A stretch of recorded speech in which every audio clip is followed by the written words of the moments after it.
মাঝে মধ্যে আমাদের প্রত্যেকেরই নিজের সঙ্গে নিজের কিছুক্ষণ কথা বলা জরুরি হয়ে পড়ে। যে জীবনটা জন্মের পর আমাদেরকে দেওয়া হয়, যখন জন্মের পর থেকে আমরা প্রতিটি মুহূর্তকে অতিক্রম করতে শুরু করি এবং আমার জীবনে যে একটা লম্বা পথকে বিছিয়ে দেওয়া হয়েছে হাঁটবার জন্যে, আমার হাঁটবার জন্যে, সেই না জানা লম্বা পথটা কোথায় কিভাবে যাচ্ছে, কোথায় কতবার সেই পথহারা হবে অথবা কতবার দ্বন্দ্ব সংঘাতের মুখোমুখি হবে, কতবার অন্ধকারে পথ হারাবে, কতবার আলোর ষড়যন্ত্রে বিভ্রান্ত হবে, কতবার আলো আঁধারির মধ্যে দিশা লেগে যাবে, এ সব কিছুই আমাদের কাছে কোনো আগাম খবর থাকে না। এ সব কিছুই আমাদের কাছে অজানা থাকে।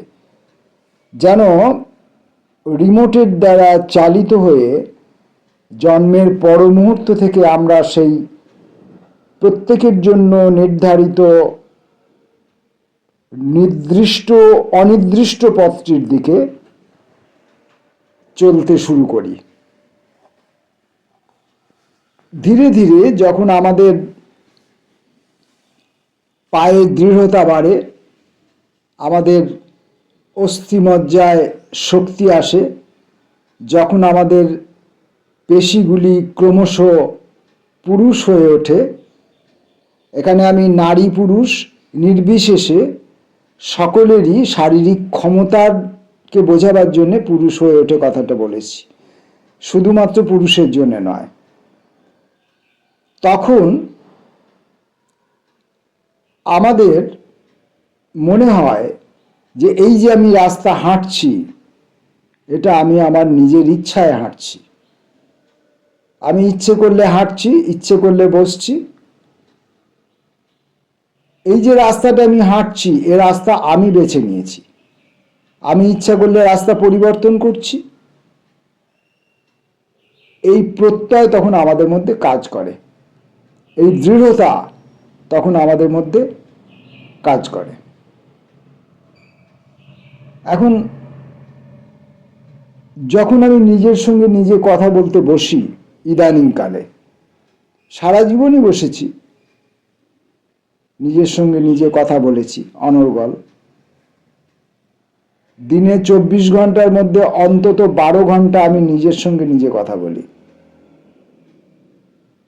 অনেক লোক আছেন, অনেক মানুষ, ব্যক্তি আছেন যারা অন্যের লিখে যাওয়া বই, অন্যের রেখে যাওয়া অভিজ্ঞতার ভাণ্ডারকে আত্মস্থ করতে জীবনের অধিকাংশ সময়টা ব্যয় করেন।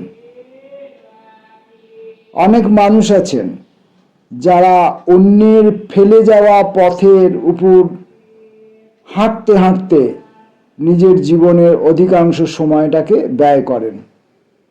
অনেক মানুষ আছেন যারা অন্যের গেয়ে যাওয়া গানে এবং সুরের মধ্যে নিজের আনন্দকে খুঁজতে ব্যস্ত থেকে জীবনের অধিকাংশ সময়টা ব্যয় করেন। আমি হয়তো তেমন করিনি, আমি বই পড়িনি, আমি অন্যের নির্দিষ্ট হেঁটে যাওয়া পথে হাঁটিনি, বা আমি অন্যের গেয়ে যাওয়া গানের মধ্যে সাঁতার কাটিনি, বা এবং ইত্যাদি। আমি শুধু নিজের সঙ্গে নিজে কথা বলেছি। এখন মাঝে মাঝে এই বয়সে এসে একটা সংশয় জাগে যে এই যে আমি অন্যের পথে হাঁটিনি, এটা কি আমি করেছিলাম? এই যে আমি অন্যের গাওয়া গানের মধ্যে অন্বেষণ করিনি, এ কি আমি করেছিলাম?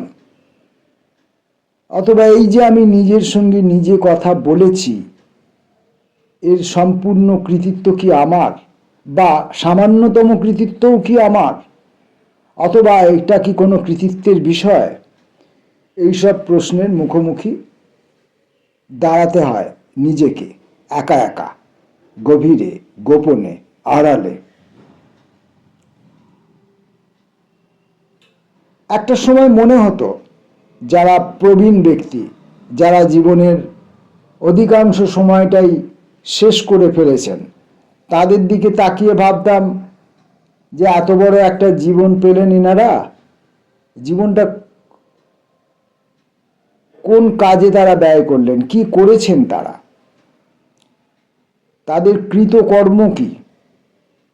মনে আছে আমার, একদিন রাস্তায় হাঁটতে হাঁটতে দেখি একটা লোক বড় কাঁচি দিয়ে, কাঁচি জাতীয় একটা যন্ত্র, কাঁচি বলা যায়, সেটা দিয়ে বাগানের হেজ গাছের বেড়ার বড় বড় ডালগুলোকে কেটে ছোট করছেন, সুচারু করছেন, তাকে একটা নির্দিষ্ট আকৃতির মধ্যে নিয়ে আসছেন। দেখেছি একজন বয়োবৃদ্ধ মানুষ জীবনকে পেছনে ফেলে বাজার থেকে দুহাতে সবজির ব্যাগ নিয়ে অতি কষ্টে বাড়ির দিকে ফিরে আসছেন। দেখেছি একজন মানুষ খেলার মাঠে পায়ে ফুটবল নিয়ে ছুটতে ছুটতে ছুটতে ছুটতে ক্রমশ সূর্যাস্তের দিকে এগিয়ে চলেছেন। এইসব দেখেছি আর মনে হয়েছে যেন এদের কোথাও বিচক্ষণতার ঘাটতি আছে, যেন এসব কাজ করে তারা জীবনটাকে নষ্ট করছেন, এমনটা মনে হয়েছে। আর তখন আমার মনে হতো যে আমি হয়তো একদিন উল্লেখযোগ্য হয়ে উঠব, আমি একদিন অনিবার্য কিছু কাজ করে ফেলতে পারবো, অনিবার্য কিছু কাজ রেখে যেতে পারবো।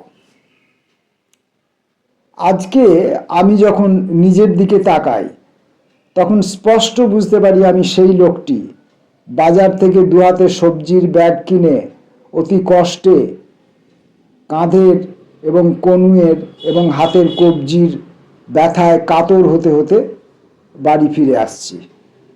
এবং বাড়ি ফিরে আসার পর দেখছি যে সবজি আমি কিনে এনেছি তার মধ্যে অধিকাংশটাই পচা, নষ্ট হয়ে যাওয়া, শুকিয়ে যাওয়া। আর যেটুকু বা আছে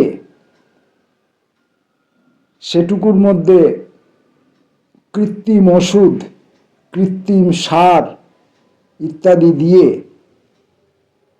যে বিষাক্ত ষড়যন্ত্র তৈরি করা হয়েছে মানব প্রজাতির জন্য মানুষেরই দ্বারা, তাই বহন করে নিয়ে এসেছি। আমি স্পষ্ট দেখতে পাই যে বলটি নিয়ে আমি ফুটবলের মাঠে এক গোলবার থেকে অন্য গোলবারের দিকে ছুটে যেতে চেয়েছিলাম, সেই বলটি কোথাও আমার পায়ে লেগেই হোক বা কোনো অন্তরালবর্তী অন্য কোনো মানুষের পায়ে লেগে সেই বলটি মাঠের বাইরে ছিটকে চলে গেছে, এবং আর আমি সারা জীবনে সে বল খুঁজে পাইনি, অথচ ছুটে চলেছি, খুঁজে চলেছি। এখন আমি স্পষ্ট দেখতে পাই যে সেই বড় কাঁচিটা দিয়ে আমি বাগানের বেড়ার, হেজ গাছের বেড়ার ডালগুলোকে কেটে ছেঁটে একটা নির্দিষ্ট আকৃতির মধ্যে আনতে চাইছি, অবিরাম সেই গাছের ডাল ছেঁটে চলেছি, অথচ কিছুতেই কোনোভাবেই আমি বাগানের বেড়াকে একটা নির্দিষ্ট আকৃতি দিতে পারছি না। অর্থাৎ আমার জীবনও সেই ব্যর্থতার দিকে গড়িয়ে গেল। এখন মনকে সান্ত্বনা দেবার জন্য, প্রবোধ দেবার জন্য কখনো কখনো অন্যরকম যুক্তি আঁকড়াতে হয়। কেন নাকি না, অনেক অনেক বন্ধু বান্ধব তারা আমার এই যে ব্যর্থতা, যাকে আমি স্বীকার করছি, তাকে তারা স্বীকার করতে চান না, অন্তত বাহ্যিকভাবে। তারাও যখন আড়ালে, গোপনে, অন্তরালে একা একা নিজের সঙ্গে নিজে কথা বলেন, আমার মতো এমনতর ভাবনা তাদের মধ্যেও যে আসে বা আসে না, এমনটা নিশ্চিত করে বলা যায় না। হয়তো আসে, হয়তো আসে না। আসে না কি কে জানে। তো তারা আমার এই স্বীকারোক্তিকে স্বীকার করতে চান না। তারা আমাকে পজিটিভ হওয়ার পরামর্শ দেন। তো তাদের যুক্তি অনুযায়ী কখনো কখনো আমি অন্বেষণ করি, যে দেখি কোথায় সার্থকতা আছে। যেমন কালকেই একটি ছবি দেখছিলাম, একটা মইয়ের উপরে সন্তান, মইটি অনেক উপরে উঠে গেছে, আর মইটি যাতে পড়ে না যায় তার জন্য তার বাবা নিচে মইটাকে ধরে আছে, যাতে সন্তান এই মইয়ের ধাপ অতিক্রম করে মইটি ফেলে উপরে পৌঁছে যেতে পারে। তার বাবা কিন্তু নিচেই রয়ে যাবে। তার বাবাকে ওই মই ধরে উপরে ওঠার জন্য তার বাবা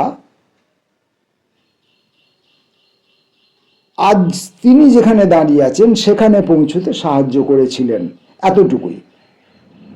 উনি এখন তার সন্তানকে আরো খানিকটা এগিয়ে দেবার জন্য মইটা ধরে আছেন। আবার তার সন্তান তার আগামী প্রজন্মকে আরো খানিকটা এগিয়ে দেবার জন্য ভবিষ্যতে আবার একদিন ওই রকম মইটি ধরে নিচে দাঁড়িয়ে থাকবে। তাহলে এই যে বংশানুক্রমিকভাবে প্রজন্মের পর প্রজন্ম একটু একটু করে উঠে যাচ্ছে বা একটু একটু করে আগিয়ে যাচ্ছে, তার আগের প্রজন্মের সাহায্যে, অনুকূলতায়, অবদানে, সেটাকেই সাফল্য হিসাবে ধরা যেতে পারে। যে একটা ক্রমিক কাজের আংশিক সাফল্য প্রত্যেকটি মানুষ আলাদা আলাদা করে পেয়ে থাকেন। কিন্তু যখনই আমি দেখি যে কাজটি আমি করার জন্যে জীবনটা অতিক্রম করেছি, এবং আমি একদিন ভেবেছিলাম যে কাজটি আমি সম্পূর্ণ করে যেতে পারবো, অন্তত আমার মনে হবে যে আমি সম্পূর্ণ করেছি। হয়তো বাস্তবে সম্পূর্ণতা বলে কোথাও কিছু নেই, কিন্তু আমার মনে হবে যে আমি সম্পূর্ণ করেছি। সেই মনে হওয়াটা সেদিন যেমন ছিল, আজ যেন মনে হচ্ছে যে সেই মনে হওয়ার মতো করে আমার কাজের সম্পূর্ণতা তার ধারে কাছেও পৌঁছায়নি। আজ যারা আসছেন তারা অতি দ্রুত শিখরে পৌঁছে যাচ্ছেন, দেখছি তাদের সাফল্য, দেখছি তাদের সাফল্য যে আমাকে আনন্দ দিচ্ছে না এমনটা নয়, কিন্তু একই সঙ্গে এটাও আমাকে বলতে হবে যে তাদের সাফল্য আমাকে পীড়াও দিচ্ছে। এটা যদি আমি না বলি তাহলে আমি নিজেকে অস্বীকার করব। কারণ আমি তো চেয়েছিলাম সাফল্যের শিখরে পৌঁছাতে, এবং আমি ভেবেছিলাম যে ওই ওই ওই ওই আমার পূর্ববর্তী মানুষগুলো যাদের জীবন ব্যর্থ হয়েছে, সেই ব্যর্থতার যাতে দ্বিতীয়বার না হয় অন্তত আমার দ্বারা, তেমনটা কিছু করতে চেয়েছিলাম। কিন্তু যা করেছিলাম সবটাই ব্যর্থতাকে প্রতিষ্ঠিত করার আয়োজন ছিল, তা এখন উপলব্ধি করছি। একদিন আমার মনে হয়েছিল যে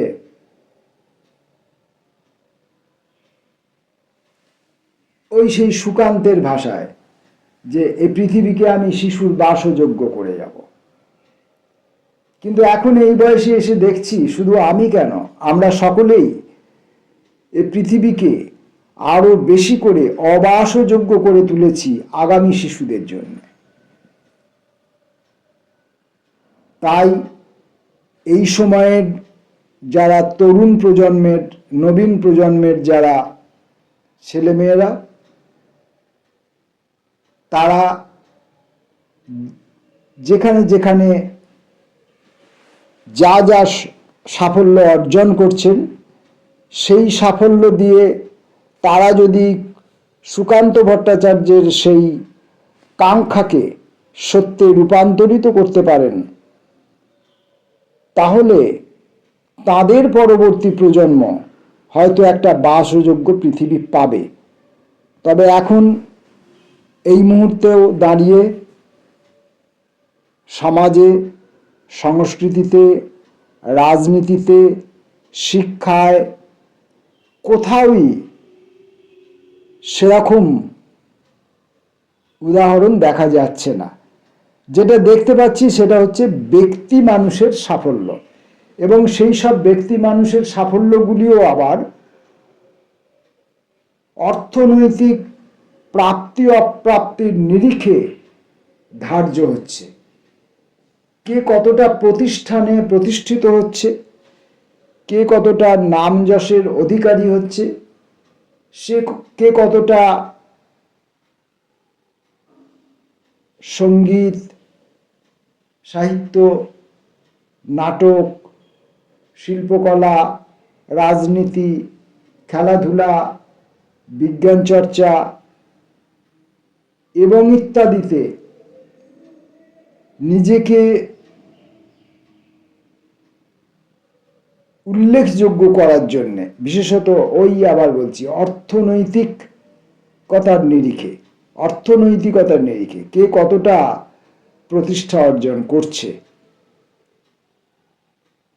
সেই হিসেবে দেখা হচ্ছে।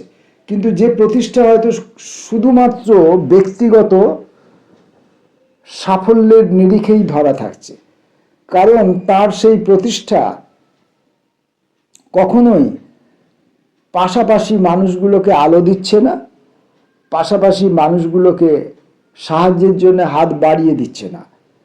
এটা শিক্ষা জগতের দিকে, বর্তমান শিক্ষা জগতের দিকে, বর্তমান স্বাস্থ্য ব্যবস্থার দিকে, বর্তমান রাজনীতির দিকে, বর্তমান সমাজ এবং গোটা পৃথিবীব্যাপী যে মানব সভ্যতার যে ধারা চলছে, যাকে আমাদের ক্ষয়িষ্ণু ধারা বলে মনে হচ্ছে, সেটাতে এখনো পর্যন্ত তেমন কোনো নিশ্চয়তা আমরা দেখতে পাচ্ছি না যা আগামী প্রজন্মকে বাসযোগ্য করে যেতে পারে। তবে এমনটাও হতে পারে যে আমার ব্যক্তিগত অসাফল্য যা আমি অনুভব করছি, সেই অসাফল্যের বেদনাজনিত কারণেই যে হতাশা, সেই হতাশা থেকেই হয়তো আমি কোথাও কিছু দেখতে পাচ্ছি না। হয়তোবা চতুর্দিকেই সুবর্ণ জয়ন্তীর রমরমা চলছে, হয়তো পৃথিবী আরো সুন্দর হয়ে উঠছে, হয়তো পৃথিবী আরো বেশি বাসযোগ্য হয়ে উঠছে।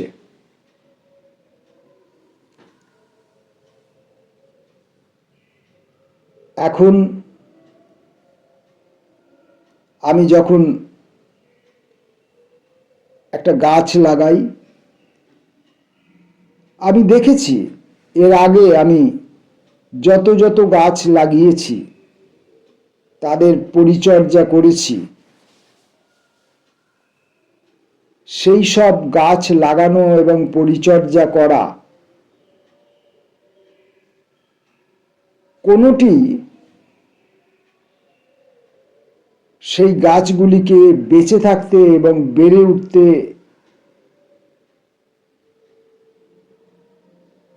সাহায্য করার ক্ষেত্রে ফলবান হয়নি। যত যত গাছ লাগিয়েছি সব মারা গেছে।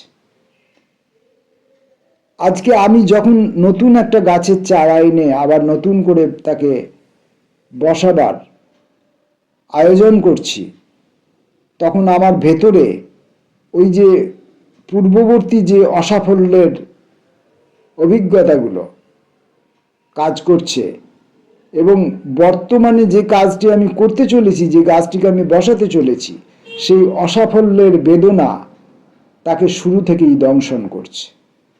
আমি চেষ্টা করছি তাকে দংশিত না হতে দেওয়ার জন্য, কিন্তু কোথাও আমার চেষ্টা কাজ করছে না। তাহলে প্রথমে যেটা বলছিলাম, যে নির্দিষ্ট পথ আমার জন্য রাখা হয়েছে জন্মের পরে এবং যেভাবে আমাকে রিমোটের দ্বারা চালিত করা হয়েছে,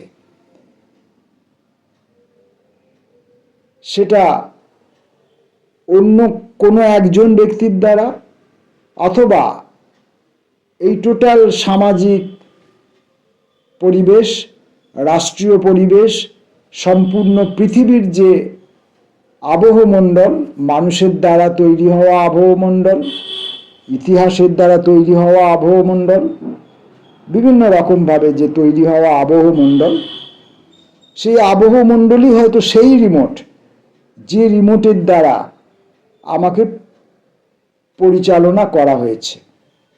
সেই আবহমণ্ডলই হয়তো নির্দিষ্ট করে দিয়েছিল আমার জন্য নির্ধারিত ওই ক্ষুদ্রতম অনির্দিষ্ট নির্দিষ্ট পথটি। অনির্দিষ্ট নির্দিষ্ট পথটি আমার কাছে অনির্দিষ্ট, কিন্তু আমার আগামী পরিণতির কাছে সেই পথটি আগে থেকেই কোথাও পূর্ব নির্ধারিত হয়েছিল, তাই সেটি নির্দিষ্ট।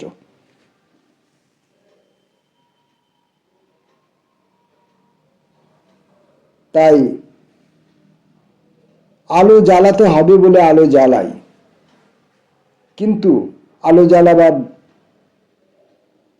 কাজের মধ্যে যখন আমি নিজেকে দ্বিতীয়বার, তৃতীয়বার, চতুর্থবার, পঞ্চমবার, দশমবার, শততমবার নিয়োজিত করি,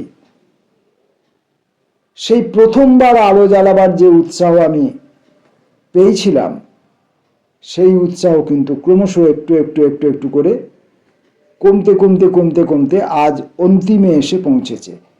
এখন আলো জ্বালাবার শুরুতেই, আলো জ্বালাতে যাওয়ার প্রচেষ্টার শুরুতেই আমার মনের মধ্যে কাজ করে যে এই আলো জ্বলবে না, এই আলো এখনই নিভে যাবে। যতবার আলো জ্বালাতে যাই নিভে যায় বারে বারে।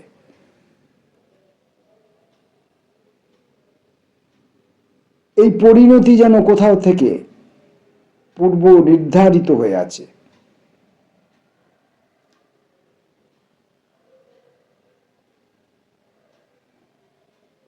আজকে আমার মতো যে মানুষরা, যারা বিফল, যারা ব্যর্থ, তারা এই সময়ের নতুন প্রজন্মের সাফল্যকে দেখে তাদের মধ্যে যে প্রতিক্রিয়া হচ্ছে, সেটাকে কোথাও ঈর্ষা বলে মনে হওয়াই স্বাভাবিক। কিন্তু ঈর্ষা নয়, এটা একটা যন্ত্রণা। যন্ত্রণাটা কেমন না, যন্ত্রণা হচ্ছে যে ওই যে নবীন প্রজন্মের ছেলেটি আজকে সাফল্য অর্জন করছে বলে আমার মনে হচ্ছে, আমার ব্যর্থতার নিরিখে, তখন আমি আশঙ্কিত হচ্ছি যে ওই আজকের নবীন যুবক যুবতীটি আগামী দিনে সে যখন প্রবীণ হবে, যখন তার জীবনের সমস্ত যাত্রাপথটা শেষ হয়ে যাবে, তখন তার আবার মনে হবে না তো যে তার যাবতীয় জীবনের ক্রিয়াকর্মাদি সবই ব্যর্থতায় পর্যবসিত হয়েছে? এই কারণে একটা আশঙ্কা, একটা যন্ত্রণা, একটা কষ্ট হয়, যেটাকে বাইরে থেকে, দূর থেকে অন্য অন্য ব্যক্তিদের কাছে ঈর্ষা বলে মনে হওয়া স্বাভাবিক। মনে হতেই পারে। আপনি আপনি আপনি আপনাদের ক্ষেত্রে যদি এমন এমন প্রতিক্রিয়া হয়, আর আমি যদি দূর থেকে তা অবলোকন করি, দূর থেকে দাঁড়িয়ে দাঁড়িয়ে আমি যদি তা দেখি, তাহলে আমারও মনে হতে পারে যে নতুন নতুন ছেলে মেয়েদের দেখে আপনার মনের মধ্যে ঈর্ষা প্রজ্বলিত হচ্ছে, আপনি ঈর্ষা কাতর হয়ে উঠছেন। আসলে সেটা যে আপনার যন্ত্রণা, সেটা আমি উপলব্ধি করতে পারবো না ততক্ষণ যতক্ষণ না একই যন্ত্রণায় আমি নিজে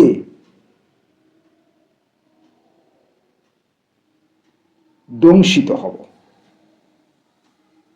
অথবা দংশনের পরেও এমনও হয় যে আমি দংশনের ফলে যে যে যন্ত্রণায়, যে জ্বালায় আমি রয়েছি, সেই যন্ত্রণা এবং জ্বালার কষ্ট উপলব্ধি করছি, তখনও আপনার যন্ত্রণা, আপনার জ্বালাটাকে যন্ত্রণা এবং জ্বালা বলে আমি স্বীকার করতে চাইছি না। এটাও কি পূর্ব নির্ধারিত? এই যে আমি অন্যের দ্বারা পরিচালিত, অন্য ব্যবস্থার দ্বারা পরিচালিত, সময়ের নিষ্ঠুর ষড়যন্ত্রের দ্বারা পরিচালিত ইতিহাস, সমাজ, রাজনীতি, অর্থনীতি, এই সবের যে মিলিত ষড়যন্ত্রের দ্বারা আমার যে সীমায়িত পথ, এইটা ভাবলে কোথাও আমার পৌরুষ ব্যাহত হয়, আহত হয়। তাই আমরা বলে থাকি যে এমনটা ভাবা উচিত নয়, আমাদের নিরাশ হওয়া, হতাশ হওয়া উচিত নয়। আশাবাদী হলে আমি সাফল্য অর্জন করতে পারি। কিন্তু এই কথাটা আমরা কখন বলি না, যে মানুষটাকে আমরা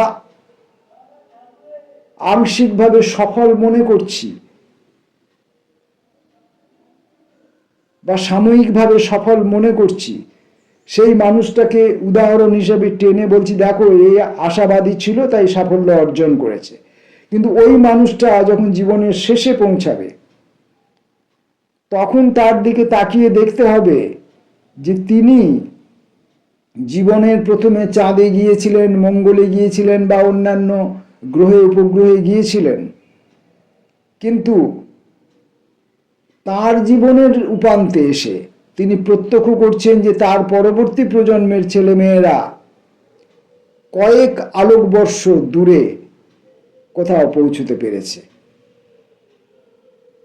কিন্তু তখনও তিনি আশঙ্কিত হবেন যে তার পরের প্রজন্মের ছেলেমেয়েরা ওই যে কয়েক আলোকবর্ষ দূরে পৌঁছাতে পারল, তারা তাদের জীবনের উপান্তে এসে কি এমন উপলব্ধি করবে যে তার পরবর্তী প্রজন্মের ছেলেমেয়েরা অতি সহজেই কয়েক শত সহস্র আলোকবর্ষ দূরে পৌঁছে গেল? অথবা এই যে পৌঁছে যাওয়া আলোক, শত সহস্র বর্ষ, আলোকবর্ষ ব্যাপী দূরে পৌঁছে যাওয়া, এটা কি আদপেই দূরত্ব অতিক্রম করলো, নাকি বৃত্তাকারে একটি পথের মধ্যে পরিভ্রমণ করতে করতে আমরা নিজেদের পুরনো পথেই আবার ফিরে আসছি? এরকম ভাবনাও মনের মধ্যে হয়তো কাজ করতে পারে, বা এটা হয়তো বাস্তবায়িতও হতে পারে।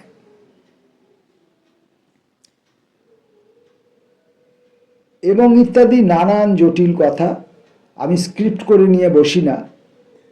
আমার দীর্ঘদিন ধরে মনের মধ্যে কুড়ে কুড়ে কুড়ে কুড়ে কুড়ে কুড়ে যখন খাচ্ছে, তখন সেটাকে আমি ভাবি যে আমি এটাকে গুছিয়ে একটা জায়গায় জড়ো করব আমার এই চিন্তাটাকে। কিন্তু সেটাও তো আমি লিখে সম্পাদনা করে আরও কিছু তথ্যাবলী তার মধ্যে ঢুকিয়ে একটা আয়োজিত উপাচারে পরিণত করি না। আমি বসলাম, বলতে শুরু করলাম, এই বলতে শুরু করার পর থেকে আবার মস্তিষ্ক আমাকে যতটুকু অনুমতি দিল, আমার শারীরিক গঠন, কাঠামো, ক্ষমতা, সে আমাকে যতটুকু বলবার জন্যে উৎসাহ দিল, বলবার জন্যে ক্ষমতা যোগালো, বলবার জন্যে তথ্য, শব্দ, বাক্য, নমুনা, উদাহরণ আমার মনের মধ্যে, আমার স্মৃতির মধ্যে, আমার উচ্চারণের মধ্যে জুগিয়ে দিল, সেটুকুই বলা হয়ে উঠল। এবং বলা যা হয়ে উঠল না, সেটা